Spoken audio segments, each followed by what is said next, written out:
I'm gonna ask you this question. What do you see when you take a look at this painting right here, right now? In this video, I'm going to show you my painting process. I want to show it to you in the rawest state that it is in currently, which is this right here. Let me know in the comments what your initial reaction is. For me, I see all of that. I see the boldness. I also see so much imperfection with so many lines going in different directions, with all the drips and points of these really like bursts of color. When I first came on to do this painting, I felt this moment of fear.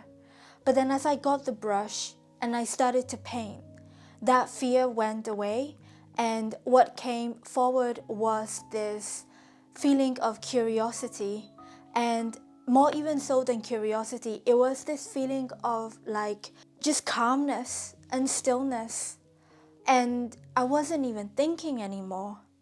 And it made me reflect back on this because this is the second piece of painting that I'm doing in the painting series that I'm working on. It's called Freedom, and this is piece number 2.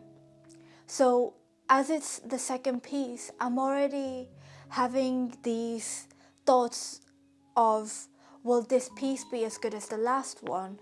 Will I be able to do this painting justice? I can look at this mess on this canvas right now, which doesn't really make sense completely, and I can just accept that for what it is, that it's imperfect, it's bold, it's surrendering, it's chaotic, and I don't necessarily judge it for what it is. But so many times in my life, I really struggle to translate that to my real life situations outside of the canvas. I had a little moment to myself to think about this, and I thought, why am I not able to translate this feeling of acceptance and surrendering and boldness as often as I would like into my real life? We can learn so much from our painting process, and this is partly what it came down to for me. Whatever is happening in my life, whatever feeling that comes up, I don't necessarily need to judge it. I don't necessarily need to associate a thought on top of the feeling or the feels, because it just is. And when I look at this piece, I trust that it's going to be actually beautiful. Before I started, I had thoughts and fears that I wouldn't be able to do as well as I did with the previous piece. But now that I started to paint, the markings on the canvas is almost like evidence to me that it's all going to be okay. And that kind of reminds me of the feeling that is parallel to when we start like walking towards like a journey that we are embarking on, where actually each step forward brings forward this sense of self-assurance, self-confidence. The more we do it, the more we take risks, we get evidence that it's all going to be okay, right? And I think this is a similar way here. Even though it's messy right now, I don't feel like, oh my God, it's all going to be a mess. This painting's gonna be horrible and I'm never gonna be able to paint again. I'm horrible, I'm stupid, blah, blah, blah, blah, blah. I don't have any of those thoughts. But when I relate that back to certain situations in my life, I do. I can be really self-critical, I can be really self-judgmental, and I can be really doubtful. And that means that I'm not able to fully relax into my body and fully relax into whatever is at this moment without putting any sort of thought and judgment onto it. I'm telling this to you out loud because it's also a reminder for me too. And this isn't some kind of a video where I have this method of A, B, and C for you to work through, because I'm not about that. I like hearing people's stories. and I learn a lot from hearing people's stories, and I like sharing my story, so I hope that you're able to get something from my personal experience as well and my personal story. So back to this point. Why is it that I'm so trusting of what is on the canvas and what will appear on the canvas in my future days, and not enough in my own life? In my personal story, these past few years have been really challenging, and I'm now in a stage of life where there are like two strong feelings that I can feel myself being motivated by. Number one comes from family situations. I laugh a little bit here because whose most problems in life doesn't come from something that happened through childhood, but it is there, right? And for me, there's been some really huge family shifts and changes that happened externally, things that happened for the good, but also things that happened that I wouldn't have expected. At the moment, I feel like wouldn't be my personal choice. So right now, I live far away from my family. They're about 6 to 8 hour drive away from where I'm living currently at the moment. And my parents recently went through a period of divorce, so the divorce is finalized. Right now, there is this identity that I'm trying to find in and amongst these, what I think is a huge change of family situation. And for me, family is always a place where I found my grounding in, where I felt the most self-assurance and strength from.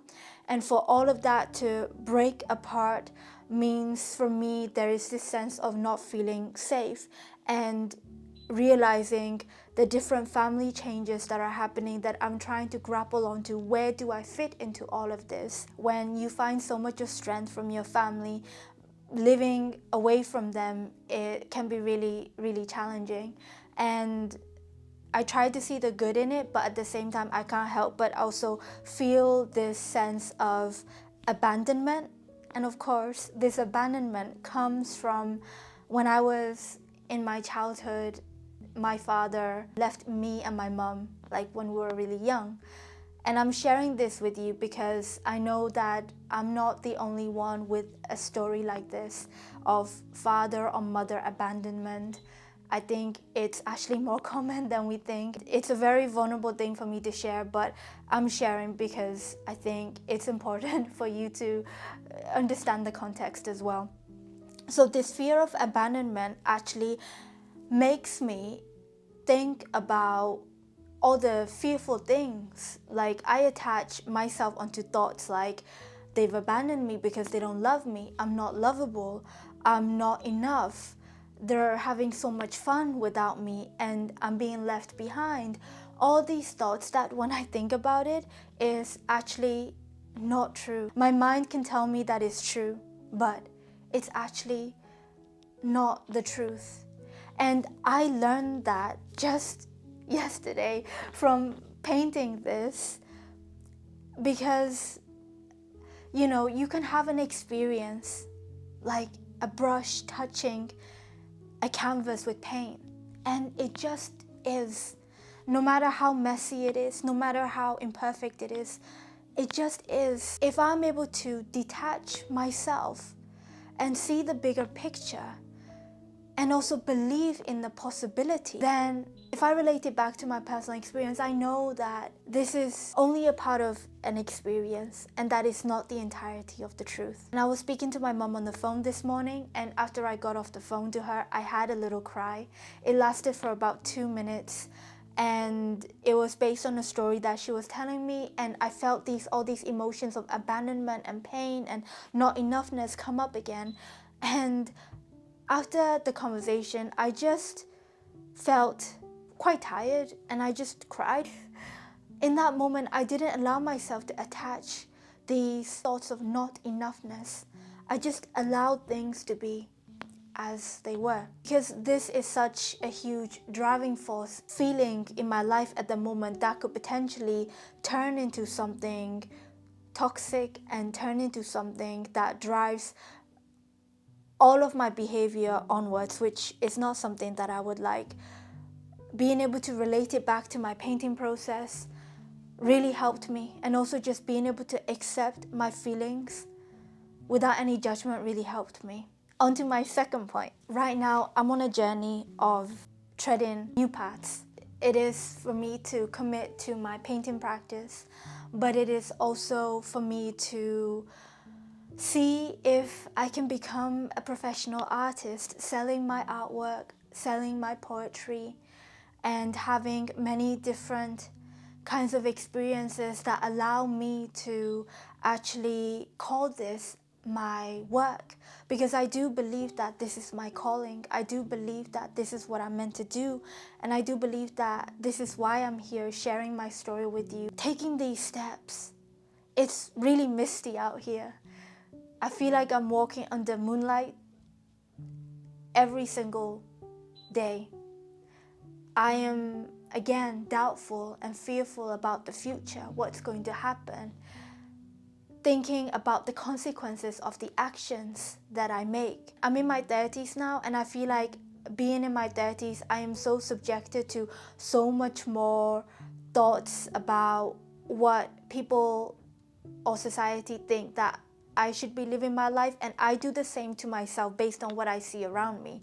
So with that being said, I'm very careful about all the decisions that I'm taking, and sometimes it gets to be a bit too much. Painting and writing and filming and editing and coming on here online, I do all of this all the whilst feeling super duper scared and super duper uncertain about my future. That leads me to the point that I was previously making about this painting. Yes, it's so crazy right now. It looks like I just killed someone and I just put a bunch of their blood like onto the canvas and splattered it all over. But at the same time, I can look at this and I can still get so curious. What I do in my painting process is, right now it's like this, and you will see it throughout this video, that, I look at the piece in the morning when I wake up, and I just observe all these little parts, and I observe what I find quite interesting to me in these parts. So I almost zoom in and I think, okay, I like this little like blob of paint right here. I kind of like that. Maybe I'll do something similar again in the next step. I like how this stroke is. I like how this is dripping. Maybe I'll do more of that. So I don't necessarily see 10 steps forward here. In fact, I only see what my next step is going to be. And right now, for me, is I'm going to paint some areas of it blue and some areas of it green. So this is what I have for my next step. I have a print. Let me show you. This is the digital painting, okay?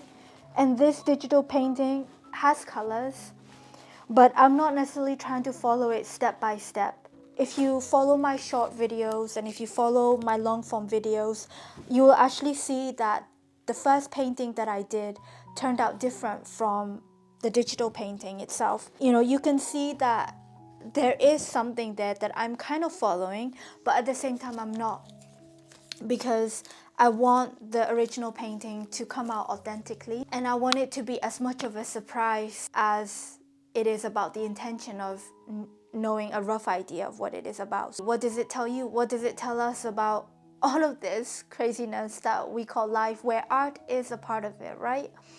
Is that I can be okay, I can be trusting of my next step without forcing myself to know everything.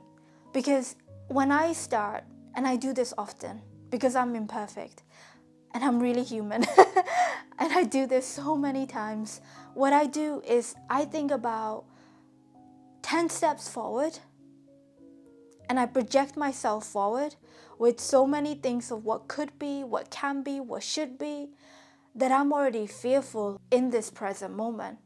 Whereas on the canvas, I'm all right with knowing what the next step is going to be. I'm okay. I just do it. And then I have complete faith that it's going to be all right. It's going to be really, really okay.